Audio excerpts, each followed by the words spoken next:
All right, today we're going to take a look at a classic jazz standard called Blue Bossa, written by Kenny Dorham. And before we go ahead into improv and comping and so on, I'd like to do a breakdown of the tune, sort of take a good look at the chart, and see what the chart is telling us. All right. So let's begin by just taking a look at this key signature. The key signature has three flats. Three flats is the key of E flat. If we play an E flat major scale, that scale will have three flats in it. However, there doesn't seem to be an E flat chord here anywhere. And so that would suggest that these three flats were not the key of E flat, but instead it's relative minor of C minor. So in fact, we're in the key of C minor. When we see that, then the chord progression starts to unfold a little bit more clearly. So we have a one chord of C minor, and then two measures of the C minor chord, or C minor 7. They're just a color in the chord, and then we go to the F minor 7, which is the 4 chord. So C minor 7. And then down, if we go down here to the 4 chord, bass movement,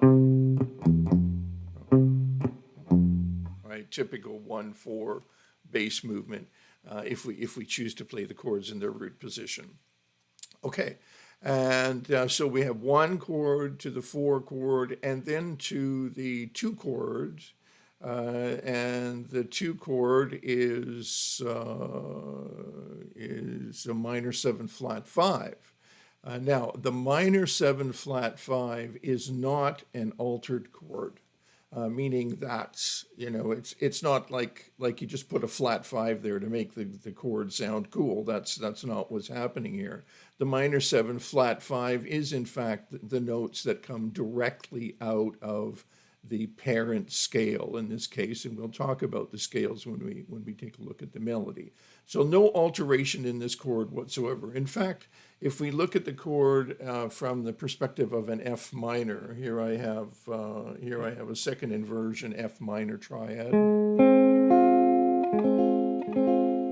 So that's an F minor chord. And if we take that D and just put it below the F minor,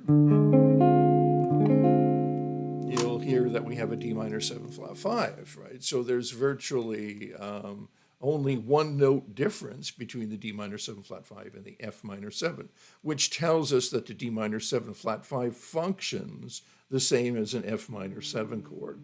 So an F minor 7 chord would be the 4 chord or the subdominant in the key of C minor, and the D minor 7 flat 5 is a 2 chord or also functioning as a subdominant sound in the key of C minor. All right, and then we get to the G7 chord, which is the 5 chord in the key of C minor. And more on that later. There's this G7 is of sort of special interest, but we'll wait until we get to the melodic part of this. And then we return, the G7 resolves to the C minor 7. G7 to C minor.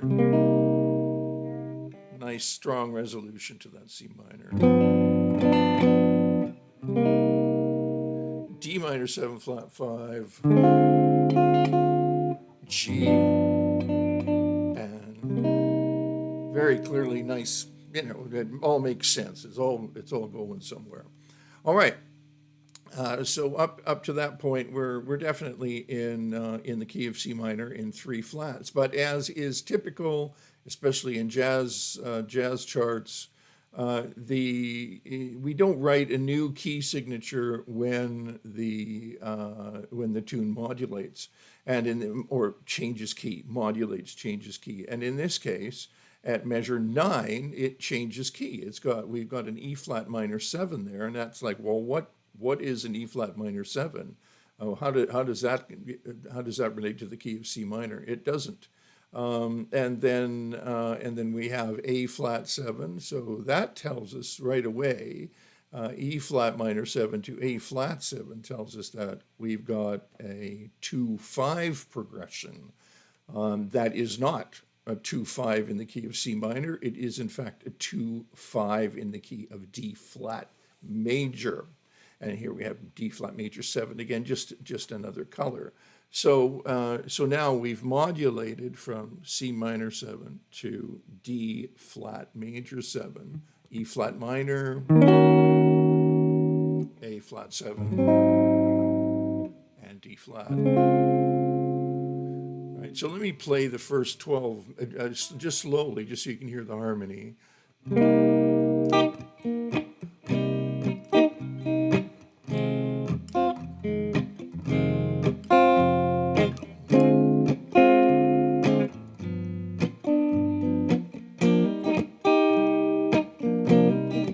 Modulate.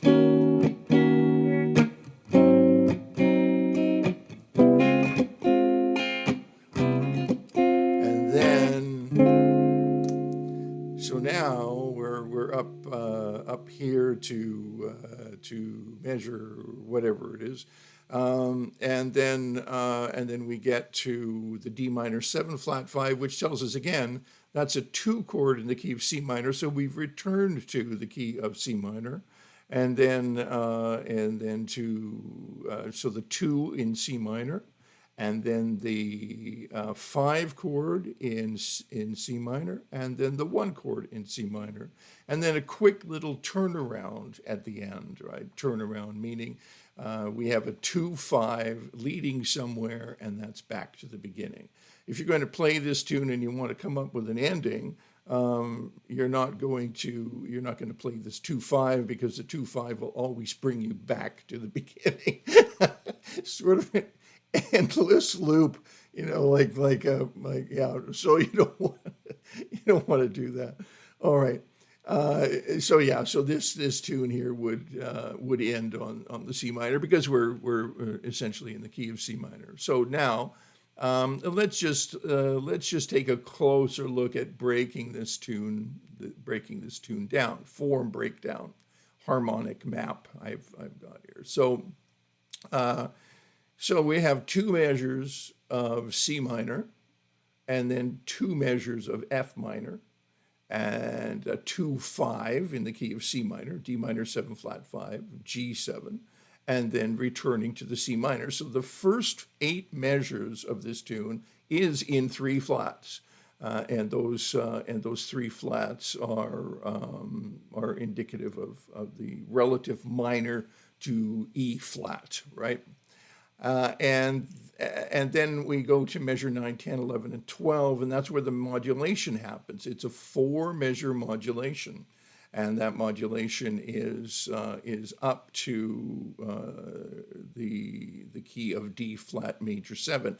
I'm saying up to the key of D flat major 7 because it's a semitone above the key of C minor. So if C minor is, and D flat major 7 is just 1 semitone above it, right? And the chords related 2 and 5 to D flat major 7 are the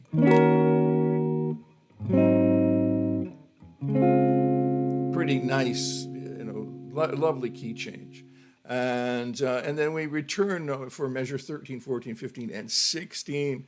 We return back to a 2-5-1 in the key of C minor. And you'll notice again that the 2 chord in C minor is a minor 7 flat 5. That's just the way it is. You'll see that later as we dig in a little deeper. This is not an altered chord. It's simply a 2 chord in the key of C minor. Then we have the G7, C minor, and a quick little turnaround back to the beginning. So all of this tells us that in terms of form, in terms of how many measures we're playing here, we're playing 16 measures, and these same 16 measures keep repeating. And so it's a great tune to sort of start to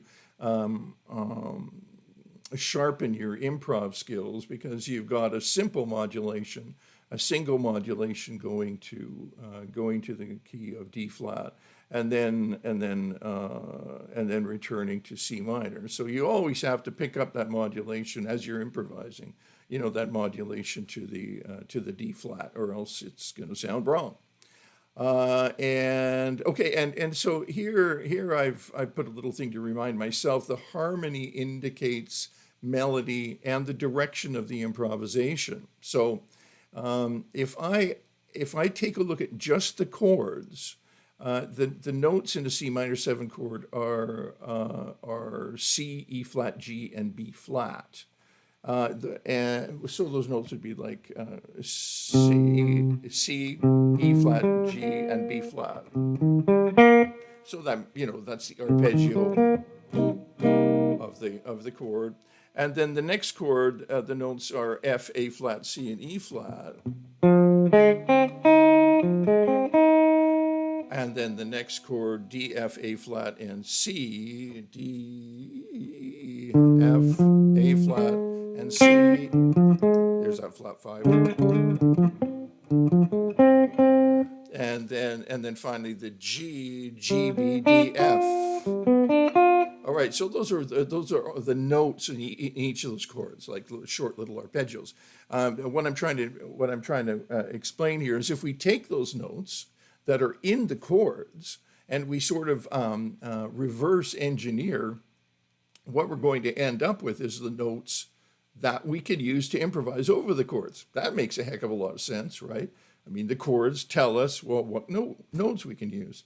And the chords in this case all come from the scale of C minor. And let me play this scale for you. Just vertically, I'm not going to go up the octave, right?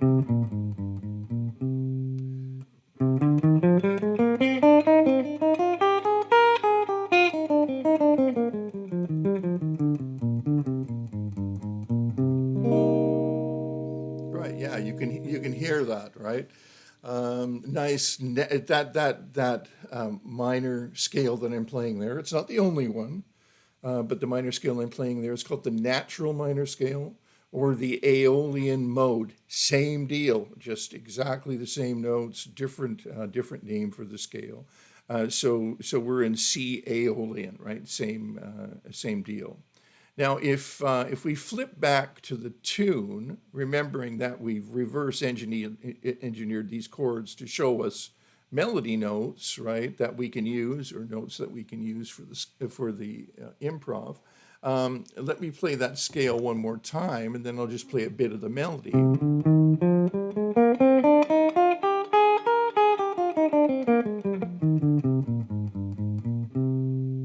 And here's the melody.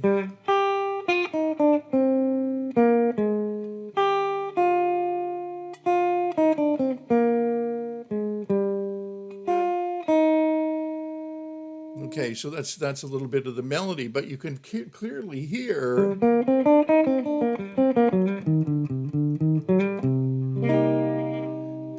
that we're sitting right inside that C Aeolian mode, right? So the melody comes directly out of the chords, and so they're intrinsically related. Now, if we take that one step further, which let's just do that right now. If we take a look at the melody, we can see that the melody notes start to very clearly define the chords themselves, right? As you can see, we go from a G to a G, which is the fifth of a C minor chord, and it goes down a little scale chunk there, right? And then ends up on the root of the chord, and then from there we have the B flat, and then falling to the 3 of the F minor chord, and so on. So the chords and the melody are very closely related throughout the tune. So let's just take a look at what we just chatted about a little bit. So we're in the key of not E flat, but C minor, and the chords are a one, a four, a two, a five, returning to a one, and then a 2-5-1 modulation to the key of D flat, and then 2-5-1 to C minor, right? Now, why is that important? That's a good topic. Why learn this stuff? Well, if you just want to play jazz songs, if you just want to play the melody and not improvise, that's cool. And learn how to play the chords, and somebody else can play the melody. That's all great. That's all great fun. But if you want to learn how to improvise over a tune, you've got to be able to rip that tune apart. You've got to be able to get into the guts of that tune and find out what that song is about. And take my word for it, every single jazz standard you will learn something from if you learn to tear them apart in this way. They all reveal really cool stuff that will inform your overall musicality. So this tune is no exception. Now, as you can also see, if you, I don't, I realize that a lot of guitar players don't read really well. I was one of them. It took me a long time to get to the point where I could read half decently. But when I just take a cursory look at this tune, I can see that I've got a key signature here, right? And we go through the tune, and I don't see any accidentals. In other words, I don't see any notes that are outside of the key signature itself. I don't see any sharps or flats here anywhere in these first 8 measures. However, when I get to the ninth measure, I see a D flat there, and then I see a G flat here, right? And in fact, what's happening there is the modulation. And if we add the chords up in that modulation as we did before, we will find that all of the chords come out of this D flat major scale. So again,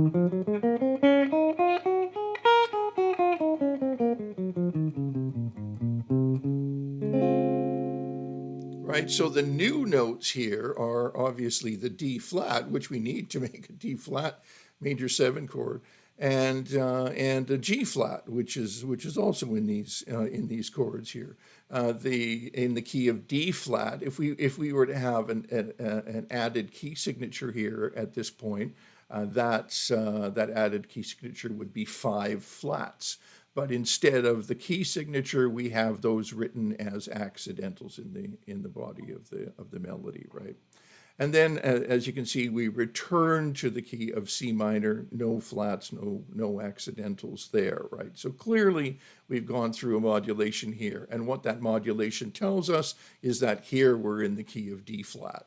So now, how does that inform what you're going to do when you're learning about this tune? The first thing you're going to do is learn your C minor scales all over the place, all over the fretboard.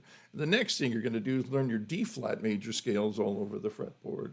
And keep in mind that they're going to be right close to each other, because these two keys, as far as guitaristically is concerned, they're just a semitone apart.